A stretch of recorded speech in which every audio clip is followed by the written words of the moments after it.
This is a meditation stool that I made about 20 years ago. It folds up, it's very transportable, it's quite a cool design I think, works really well. But being a carver, of course, I couldn't just leave that blank. What I had to do was carve something in it. And I chose this Japanese pictogram. It doesn't really matter what it is, but over the years I've carved many different scripts, not just the Roman script that we're used to in the West, Arabic, Hebrew, and so on.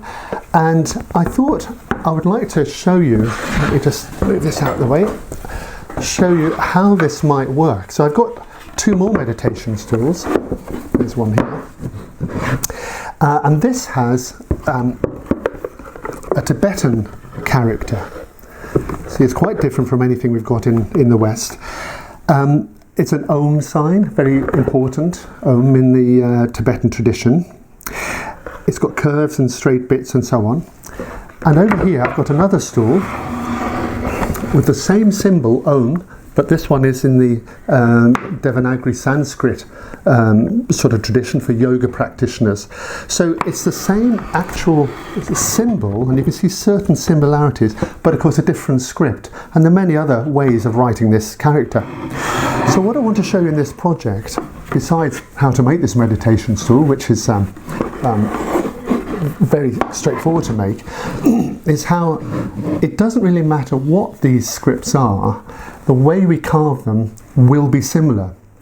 I don't have a special way of carving a Tibetan character, I just have ways of carving these incised shapes.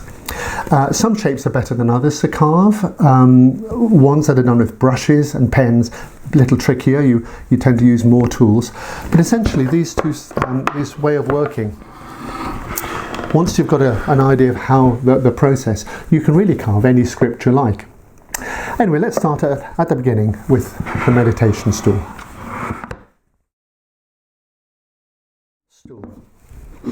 The legs fold in and out, so it's very transportable. I've sunk the hinges. You needn't do that, but it actually is a much nicer sort of finish if you do that. I'm going to put full details in the download, so it does nicely fold up like that. If you didn't, if you had it solid, it would be just like that. What's important is you need to check this sort of distance here for your own particular legs. I'll give the details of these in my download, but the actual dimensions you might like to adjust. Now when the hinges are closed, like so, you'll need to have some sort of little rubber stop like that. You can buy these at DIY home stores, this sort of thing. And what that'll do is it'll just make that a little bit softer and keep that parallel if you've got a sunken hinge. So that's a good idea. Now in the basic layout like this, I've cut everything from the same width of plank. I think you can see that this is just the same width of plank, and I cut it into 3. The important thing is that this and this angle you have to cut at about 15 degrees, otherwise it sits like that, which is alright, but it's much more stable if it's slightly out like that. And once you're sitting on it, it's amazingly stable. So that would be your basic construction, the simplest sort of construction, ready for carving on the top here. But you can make a few refinements. Let me show you this one. So what I've done here, a couple of things. First of all, I've slimmed these legs down so you can see that the legs are actually now thinner, across, narrower than the base. I think that looks quite nice. You could of course make this more or less hanging out, that's up to you. The other thing I've done is I've rounded this edge here, which is the one that your thigh will go over, to make that much softer. So there is now a front and a back in this one. And the other thing I do, can you see that I've actually rounded over the ends like this, and it's tilted to the back so that the actual stool, when it's sitting there, is actually angled at the front. And this is how we naturally sit, with our knees coming down this way. So that's much more sympathetic to our sitting than if they're square like so. So narrowing that, rounding that over, giving that a bit of a a rock like that, that's a good thing. And again, I'll put notes in the download. And I'll just show you finally a stool I made a while ago. This is starting from the same basic stuff, but what I've done here is I've made the whole top this sort of lozenge shape. No good reason, I just fancy doing it. And I've also made these slightly tapered underneath, these legs. And you can see that in addition to the rocking, in the ends I've actually cut a hole that will make it a bit lighter and also gives it a bit of interest. So I've cut a hole here with a big Forstner Bildrit bit, and I've coloured these letters the same as that. So that's just a refinement. So once you've got the basic shape, there's all sorts of things you can do. So once you've got a basic shape, you need to take this top off, away from the legs, put it onto your bench so that we can actually start carving our letter or whatever into that surface.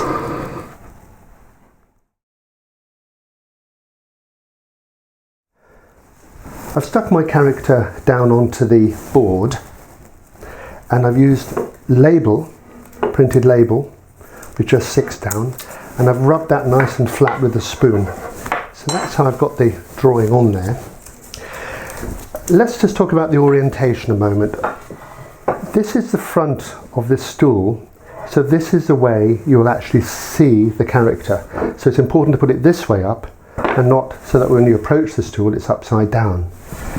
So make sure you orientate the character to how it'll be seen when the stool is just placed on the floor. And then the character itself, well, I'm not a Tibetan scholar, and as we know this is a pen or a brush letter, but what I'm looking for is in my own aesthetic sense how this might work as a simple abstract design. So for example, I've made sure that these ends here of this horizontal strip, these are at the same angle. And Tibetan is a script where everything is hanging below these lines anyway. So this is like a huge serif going along. So I've made sure those are the same. And then instead of, for example here, I could have had this just coming up like that and bump up against this block. I've actually, and this is quite alright to do, move that in there. So I've got a little bit of a mirrored thing going on here. This is straight, but this is slightly curved. So I've got these long, straight, slightly curved bits. Then I've got this curly bit here. And then I've got these bits at the top. So I've been looking at this, how it goes thick, thin, thick, this sort of thing, and trying to get that into some sort of pleasing shape that I like to look at. I'm not a Tibetan, but if that was my stool, I'd like to be looking at it in a particular way. So having thought about my design, got it onto the board, I'm going to hold it in the vise, like so, between two clamps, and then I'm ready to start carving it. I'm going to start with the straight parts first. I usually do that because that's the easiest part, and then I fill in the curves later. So what we'll have here, of course, will be a centre line, and this will be, you know, the usual V groove in here, centre line down here, and then there'll definitely be walls at the end here. I'm not quite sure how this is going to work, but I'm pretty sure that's going to go through to the end here and the wall down there. So let's just put these bits in. So what I would do is I would not go as far as the top, and I would just create this bit. If it's a big fat letter, you might like to put a V tool down the middle. That's just one possibility. Take some of that waste out. Like that. That'll just help with this.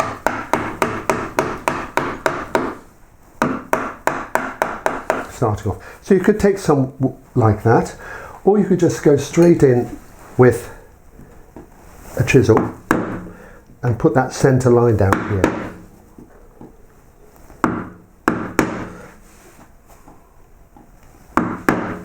Got to use a wider chisel here.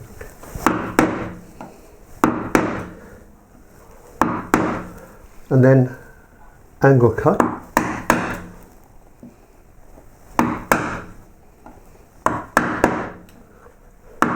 and that feathers out to nothing at that point. Then an angle cut on this side.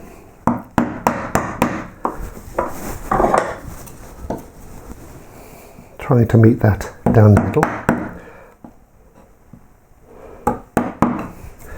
Now this one that's slightly curved, I'm going to take out as much as I can with the chisel, avoiding that edge. And on this side,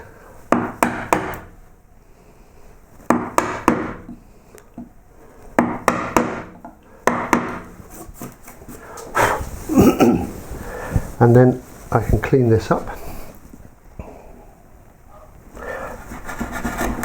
Now I'm marrying the cuts together,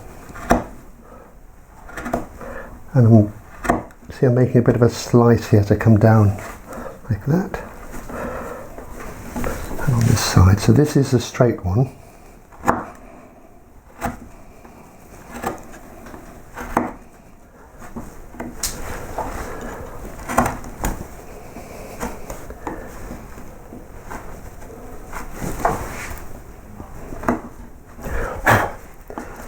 So what I'm trying to do is get the center of this groove here, the root, what we call the root, in the middle, so everything's parallel.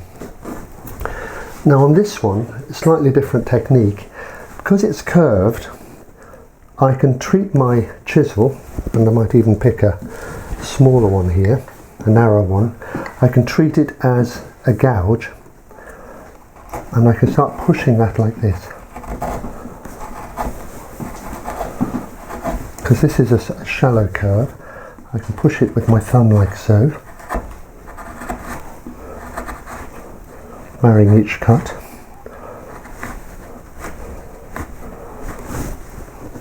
Now it doesn't, I mean I can do this, this is another option, this is called chasing,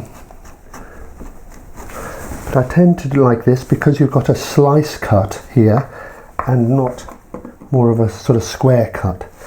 Now on the inside you're going to need very flat gouge,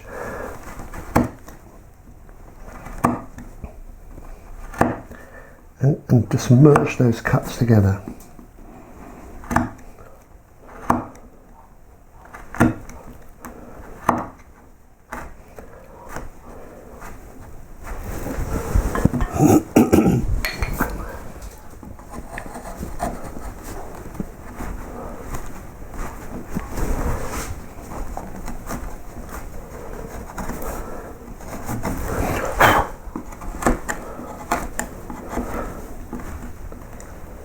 So we'll keep it tidy as we go along. We might, once the paper comes off, see where we are with this. It's a little difficult to see because our chisel cuts are much more fine than the pencil drawing. So there's our first two. Make sure everything's now clean because we're not going to come back. I'm going to bring this now into this cross bar at the top. So if you imagine this is a bit like the top of a T in Roman lettering, we've got walls at each end and we've got the trough going in here like this. So what I normally do is I cut the a stab cut on each end like this first with a fishtail chisel, and I'm going to do it on this end here, and that is because the grain is going in this direction and will tend to splinter out. So let me just put those in. While I'm at it, I'll put that in there.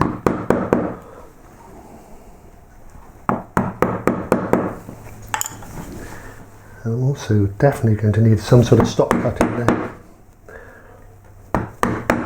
So try and work out where your stop cuts might be, and then let's do this one. Stab cut down the middle.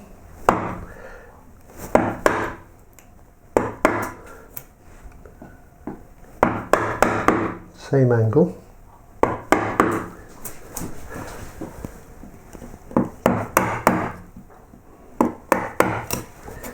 You see how splintery that is there because of the way the wood fibres work. That's so interesting. Okay, and then I can now finish that off with a slice cut. So this is a cut down the side, like so, but pushing in this direction as well, or pulling. So I'm actually slicing this face up to the line. And on this side too.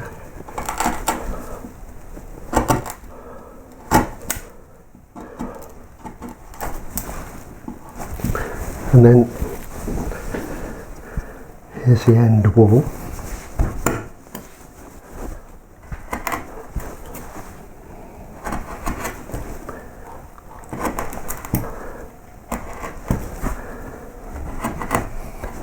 And this wall, do you see how this is tipped out? So all the walls, like in all lettering, are at the same angle. And that's really quite important.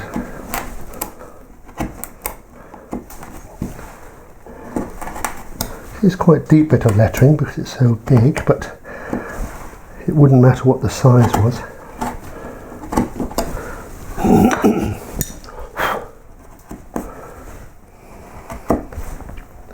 So that's nice and tidied up.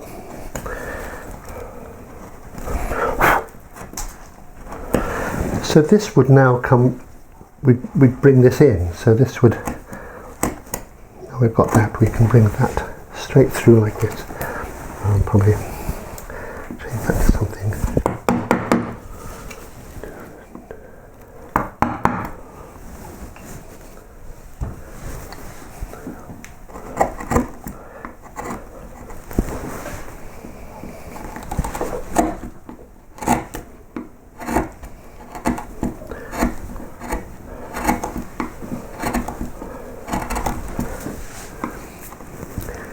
The way I've got this coming is a little bit different from that, but still has 4 sides. So there's one side here, 2 sides there, an end wall and a top side.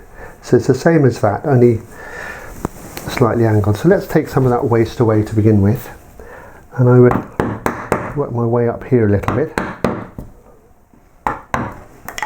in this direction.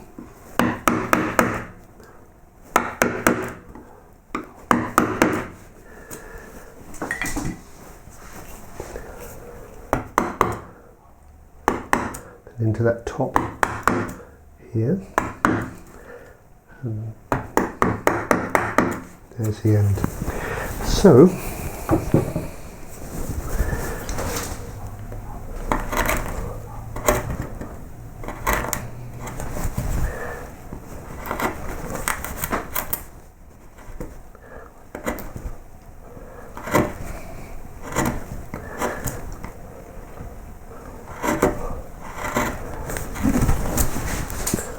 around over here. Now this is going to be quite deep because it's at that angle. It's going to go fairly well down. So, oops, need my mallet. Push that in there. Push that corner right in. So. I've got a curve here, so I'm going to use a curved gouge into that corner there. Make sure that's merged in. And on this side I can do this with a chisel.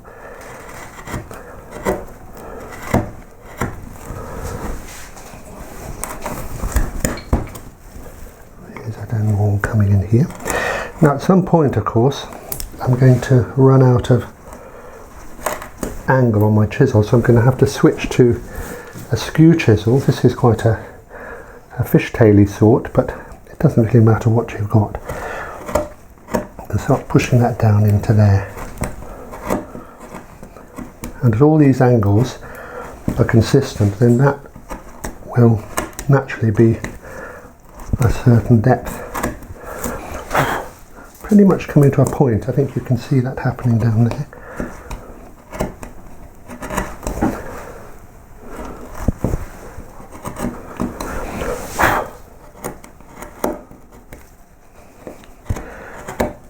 So it's a matter of following the logic of the wall, really. I guess that's what I'm saying. And then trying to finish off a clean root and clean walls here. And of course the clean junctions just there.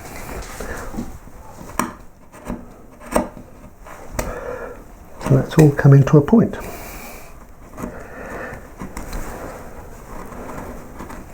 Still 4 walls. This top wall here. This end wall here. This wall coming over here. And then this side wall coming around here. I've carved this section to match that one, and now I'm ready to move on to the curved parts, and we're going to start with this one here. This is a very simple little curve, and although it's in a Tibetan character, there's no difference in carving that to carving any other curve in a Roman style letter. I've got a central stop cut to put in here, somewhere around like that, and then I'm going to start taking this out. I'm going to take the waist out first, like this, and then I can finesse it at the end. So this is a little bit crude, but here's most of the waist, and then push that. I'm going to push this across like this, and you see we'll go down into that top bar just the way the logic says it will. So nibbling this off, pushing it to that point there, then a flatter gouge on the inside,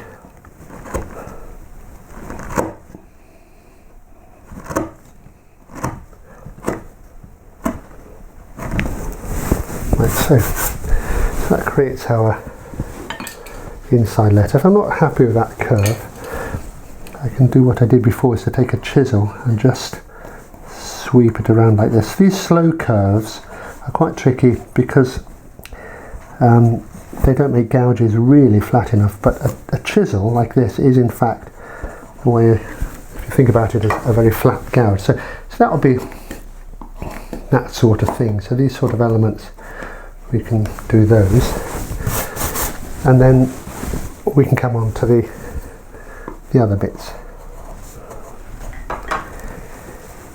This little piece up here I will do in exactly the same way as that, so you can see there's no real difference.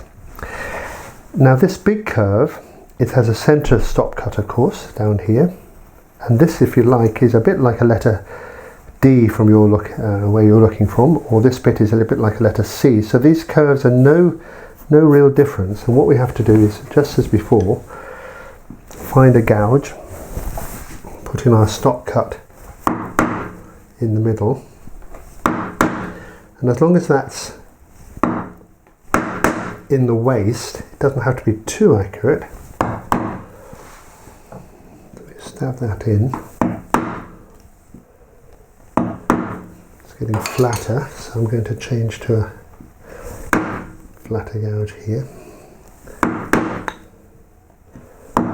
Stop cut, and then I can start again just taking some of that big waist away inside the line. Swap over here.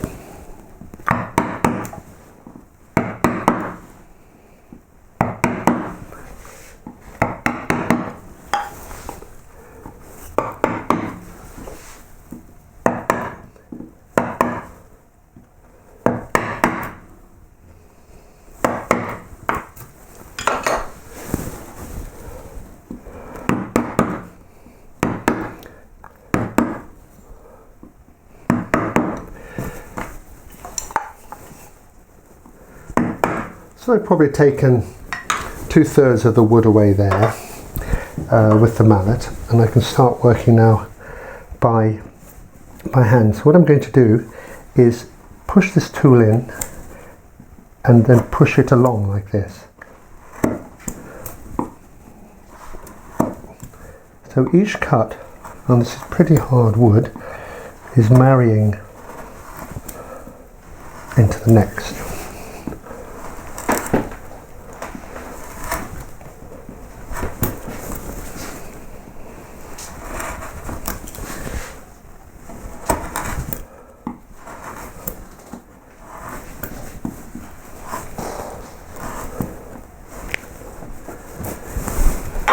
And then on the inside, a flatter gouge.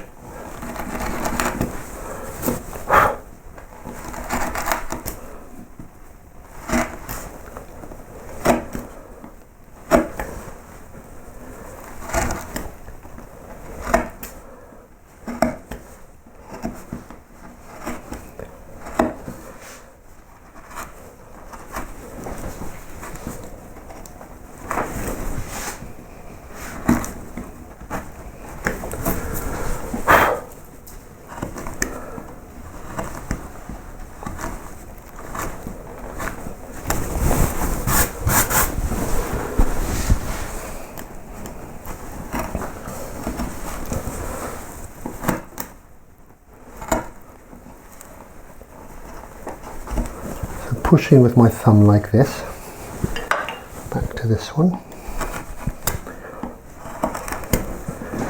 Eventually the tool will now start joining at the bottom, and I can start finessing this line here, which is a smaller, tighter curve. It comes over here like that, joins this one.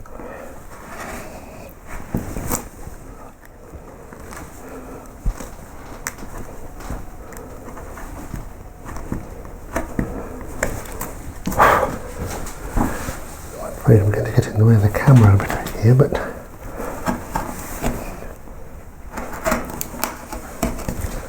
there we go.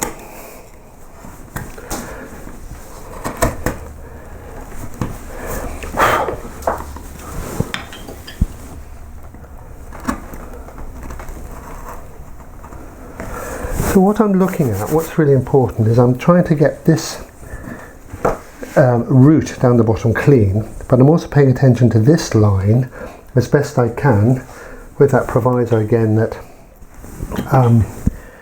the paper rather interferes a little bit with how exactly I can see, but finessing this line, and then that one down the bottom. So there are three, if you like, three junctions, three edges which I'm dealing with. Let's clean that up there. And then we're over onto this side here, same sort of thing, picking up that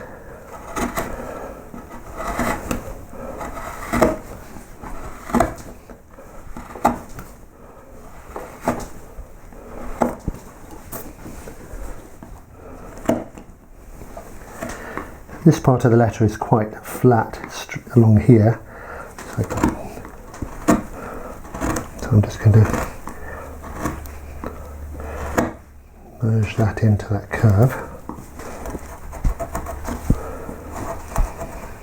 That's such a good motion. Let me just point that out. What I'm doing is I'm pivoting on my thumb like this.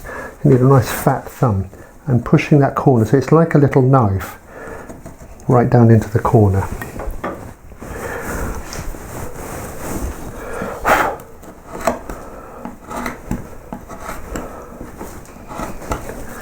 There's that junction.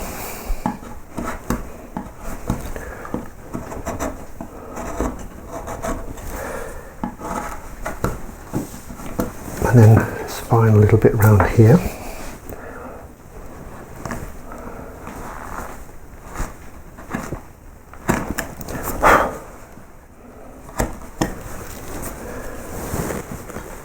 It's a very flattish gouge.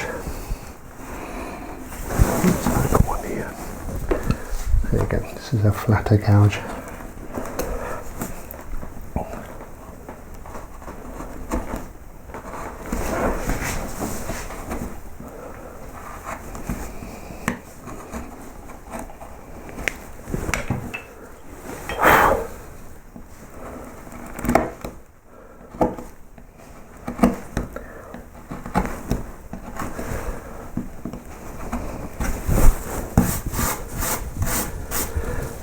That's not too bad.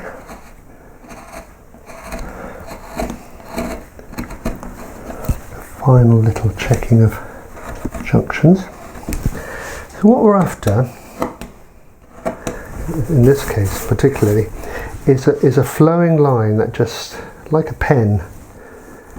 And of course these letters aren't so well designed for carving because they're pen letters, but we try and get this sort of sense of that flowing around. This little flame effect here is really sort of two of these, one going this way, one going that way, which we have to merge together. So that's all the stab cut. And then good a waste here.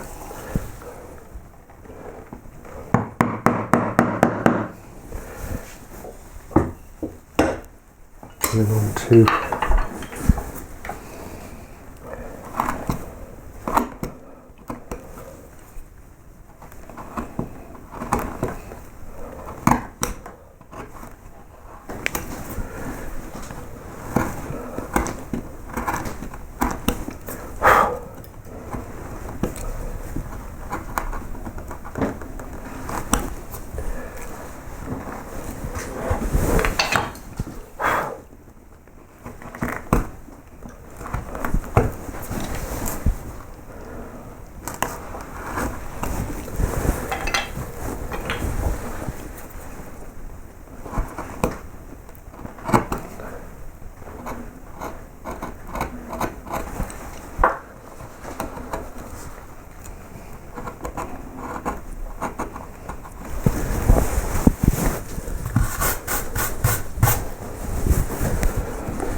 a little tricky because it's along the grain there, but that's the effect there. The last bit of the character we need to do is this circle up here. Little tricky because the centre bit is going to be very short grain. The trough is going to be around here, like this. So what I'm going to do is actually going to make this bigger than I've drawn it, and I will alter the drawing in the download so that you've got the larger version. And I would also recommend you practice this off on a spare piece of wood before you do it. So what I'm going to do is going to make quite a big, so to try and ignore this for the moment, I'm going to make quite a big centre circle. So I'm going to use a number 9 gouge, which is a half a circle, and I'm just going to move it around like this, down the other way. So now I've got a circle here. In fact, I wonder if that will, yeah, look, if you can pop that bit of paper off so you can see what I've done. You see I've just gone round here like this.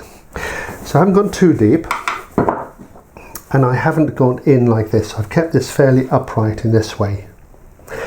So now I'm going to take another gouge. I think I'll try this one, and I'm going to try and take a little circle out like so, just coming round like this, keeping this quite tight, keeping the same sort of angle like that. So I'm taking a little crescent out, I'll come around this way like this.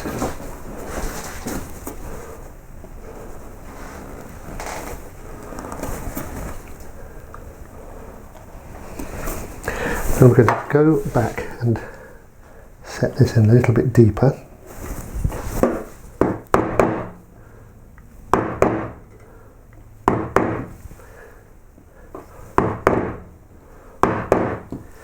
Now I hope you can see that this is very short grain across here. The fibres are short.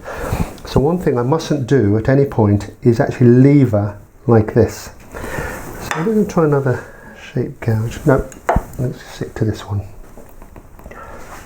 So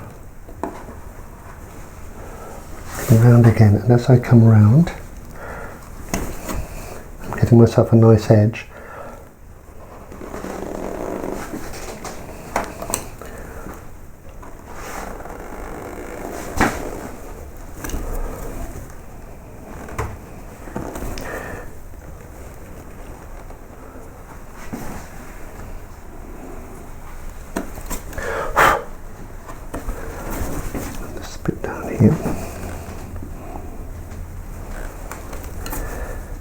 So again, so I'm not levering like this, paying attention to that edge.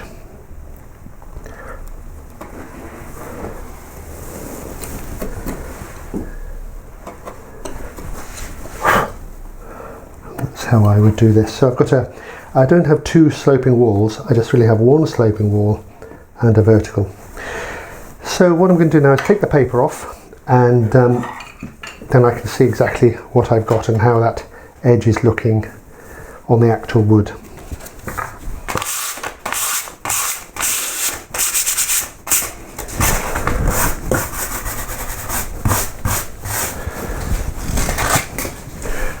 So I've taken the paper off and given it a quick sand over, and you can see I think it's looking really good, but there are one or two little places I think I could probably just tweak a little bit. So that's what you should do at this stage. Then you can finish the sanding, get that really nice and smooth, tactile, make sure that's lovely to sit on, and then we can varnish it and put it back, build it back into the main meditation stool, and then it's all done.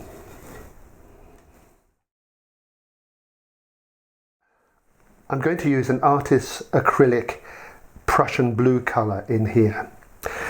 But the problem with this wood is that paints tend to wick into the capillaries, into the little grain along here. So in order to get that a really smooth edge, what I need to do is seal it. And because it's acrylic, I can use a PVA wood adhesive.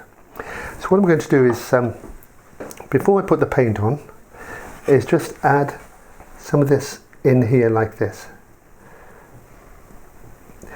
What I must do is make sure I cover all the wood,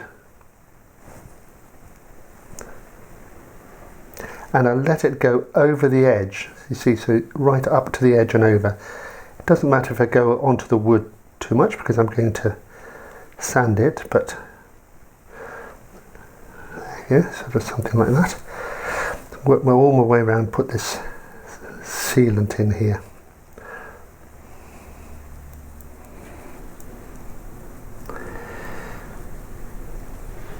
So you can see I've allowed this wood glue to go perhaps 3 mil, an eighth of an inch over onto the wood, and that'll all sand off, but it will make sure that's nice and sealed.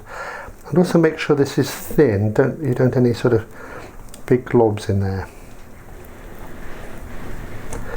So we'll let that go dry, and then we can put the acrylic paint on.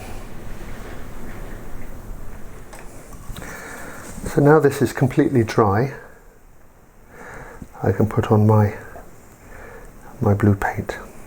So coming from the bottom up across the edge like that, but trying to keep it within the PVA, the glue that I put on. So I might put 1, possibly 2 coats of this, depending on how it looks.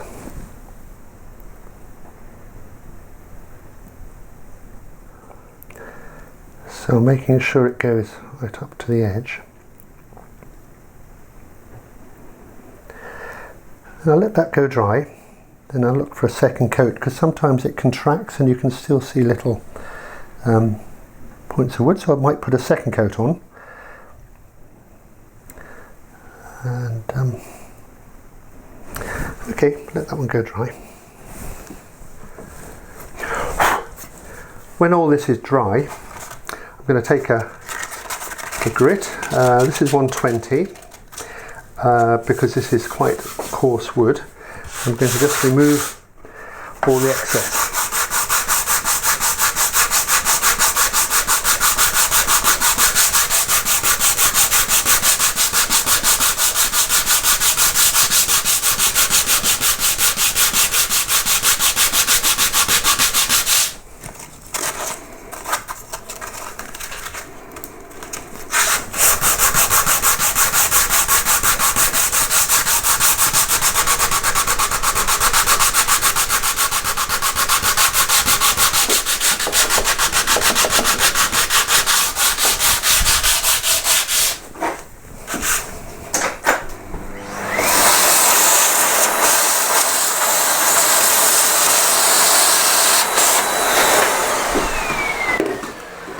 Only little bits where it's bled through, I can home in on just a bit like that.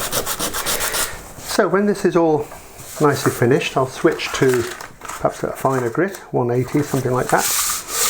And then I will varnish the stool with a simple matte varnish. I won't make it too glossy or wax it because that will make it very slippy.